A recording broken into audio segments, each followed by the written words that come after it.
warahmatullahi wabarakatuh.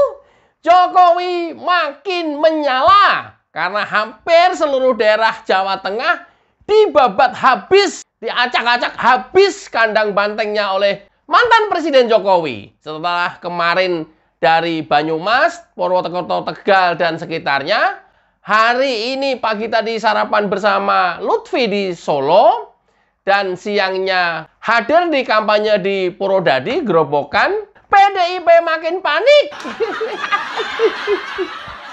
karena efek Jokowi masih berasa betul dan antusias masyarakat luar biasa. Wajar kalau PDIP panik. Jadi karena panik, dia juga nuduh kubu Lutfi panik juga lantaran belakangan Andika surveinya naik dan melampaui Lutfi. Ya nggak apa-apa. Nggak apa-apa. Tapi nanti hasil akhirnya kan Andika tetap keleh. Bang, jangan gitulah Bang. Kasihan PDIP. Iya, kasihan aku juga. Makanya gua kasih tahu sebelumnya supaya nanti nggak kaget. Kalau PDIP kagetan seperti Pilpres kemarin, merasa menang, tiba-tiba kalah, kan akhirnya kan membabi buta, yang curang lah, yang rekayasa lah, yang sudah tahu hasil sebelumnya lah, yang macem-macem. Nah, ini sejak dini kita kasih tahu dulu juga supaya nggak kagetan. Soalnya begitu mantan Presiden Jokowi berkeliling Jawa Tengah bersama Lutfi, ya PDIP mulai kebakaran jenggot. Bang, PDIP mah jarang yang punya jenggot. Oh iya ya. Kebakaran bulu ketek. Ya. Nggak percaya? Nih, kita coba lihat ya. Ini biasanya Hasto, tapi digantikan oleh Aryo. Nggak tahu kenapa ini. Saya lagi mau cari tahu nih. Hasto kemana? Hasto. Apa takut dia tampil di public blunder? Ya, karena udah deket dengan tanggal 27 pencoblosan, atau memang mempersiapkan Aryo supaya nanti siap menjadi penggantinya Hasto Kristianto. Pokoknya yang gitu dah. Soalnya muncungnya Aryo dengan muncungnya Hasto ini ada kemiripan, bahkan boleh dibilang persis banget, muncungnya persis banget.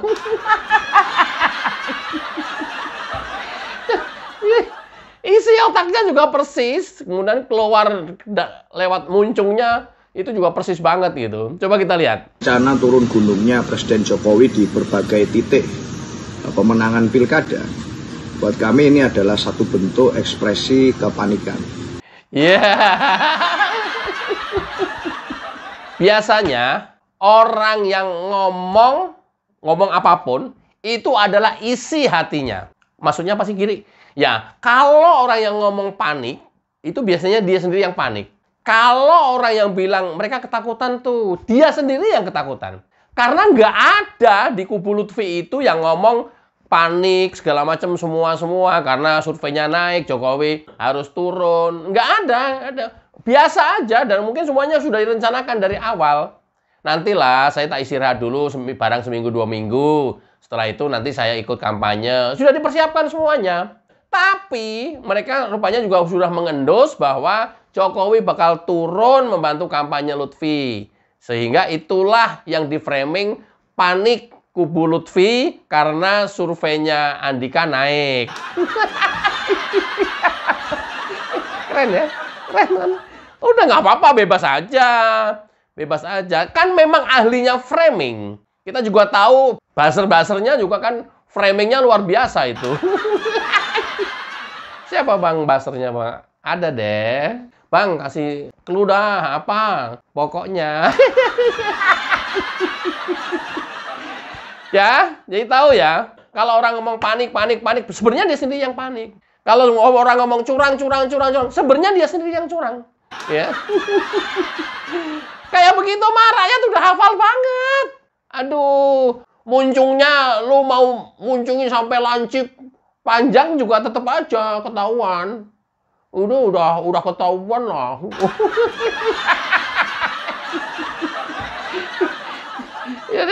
Saling tuduh panik apa gunanya?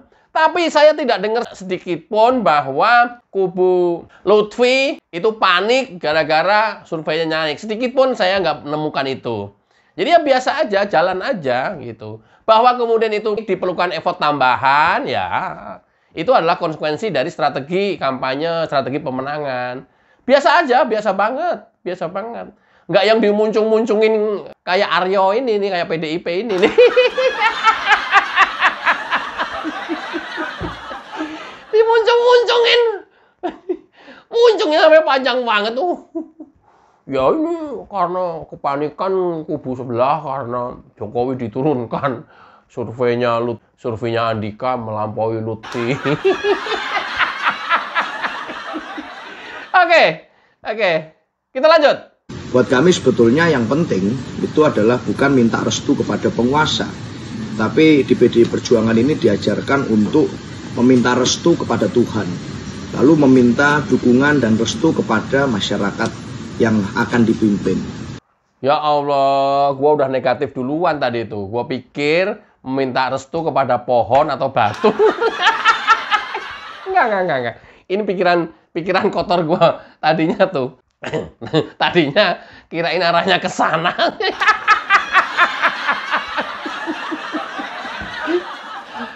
Yo. Lalu PDIP kalau mau minta restu ke penguasa, lu mau minta restunya ke siapa?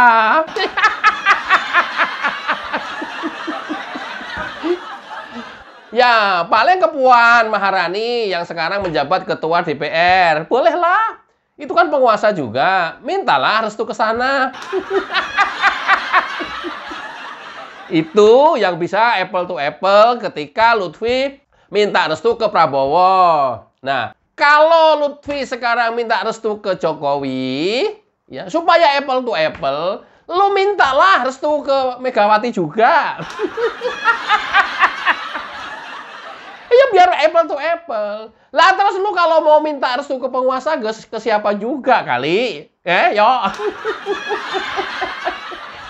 Duh ya juga ya, gue nggak punya penguasa gue ya. Ya iyalah. Ya maksudnya kalau sudah seperti itu ya nggak usah di-framing. Nggak yang dimuncung-muncungin begitu. Muncungnya sampai lancip bener.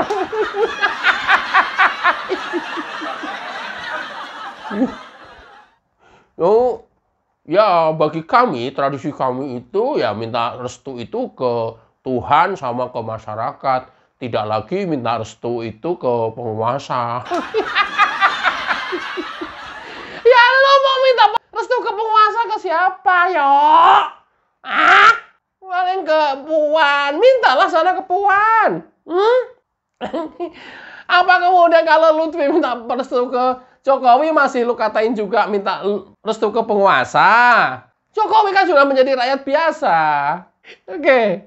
Buat kami, apapun itu, yang penting ruang demokrasi yang fair, yang sportif, yang mengandalkan keterbukaan dan prinsip luber jurdil, jika itu diberikan kepada kami dengan fair, maka kami yakin akan bisa memenangkan pilkada ini dengan baik. Asalkan syarat-syarat dan asas-asas demokrasi itu dilakukan secara fair dan tidak timpang dari kekuasaan.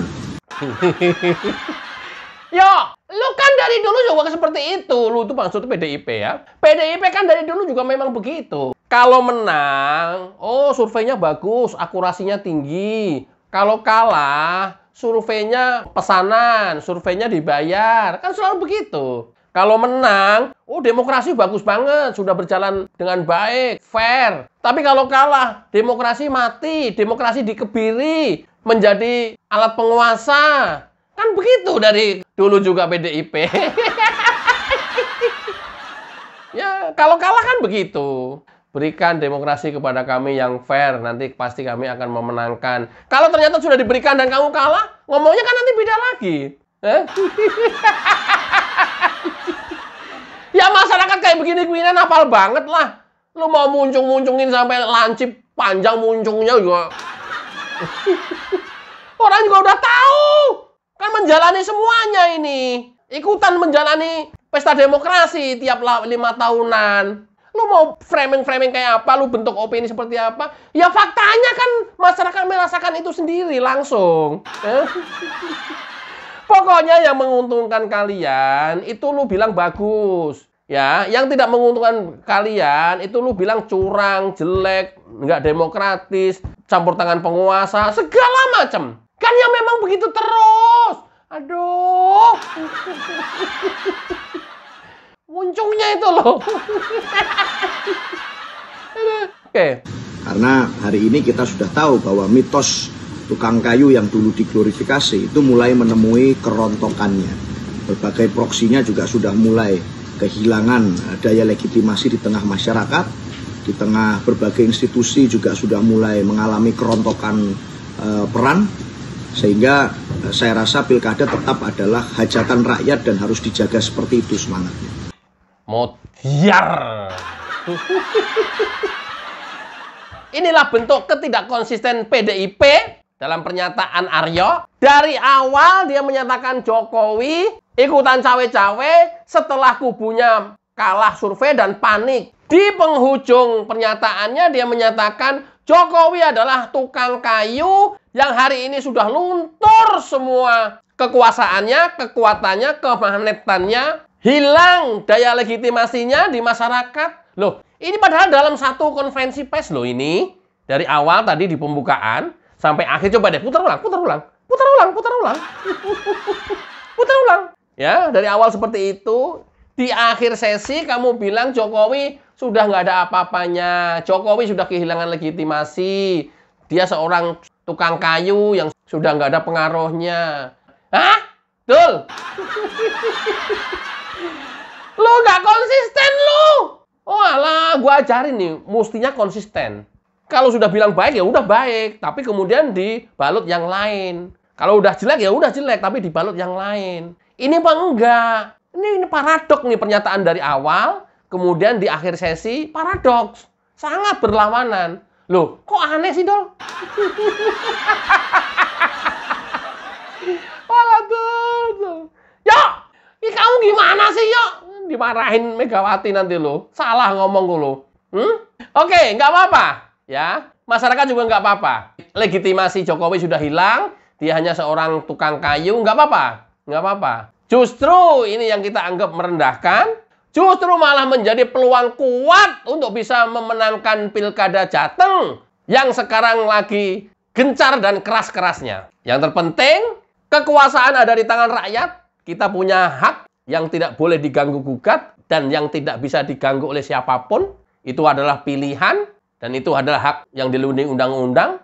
Dan hanya dengan cara ini, besok tanggal 27, kita bisa membalas dan menentukan arah Indonesia ini mau kemana. Melalui pilkada serentak seluruh Indonesia. Ingat, tanggal 27 November, sepakat untuk tidak memilih calon yang diusung oleh PDIP seluruh Indonesia. Wassalamualaikum warahmatullahi wabarakatuh.